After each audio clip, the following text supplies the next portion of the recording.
అన్న దయచేసి ఈ వీడియో అందరు చూడండి అన్న.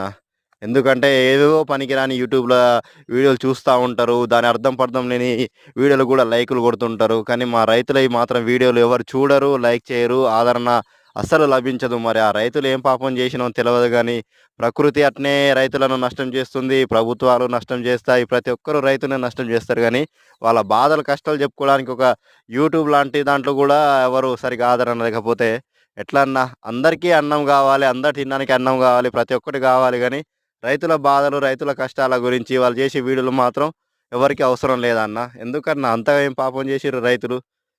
మనకు ఫాస్ట్ ఫుడ్ సెంటర్‌లున్నాయి గదా! బేకరీలున్నాయి. ప్రతి ఒక్కటి అనుకుంటారుగా అన్న.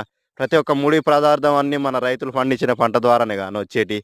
అక్కడేమన్నా మెషిన్‌లో, కంప్యూటర్‌లో డౌన్‌లోడ్ చేసేది కాదు గదా! దయచేసి రైతులకు గూడా, రైతుల వీడియోలో గూడా రైతులను గూడా కొంచెం ఆదరించండన్న. ఈ వీడియో అందరికి షేర్ చేసి కొంచెం మా బాధలు గూడా చూపెట్టండన్న.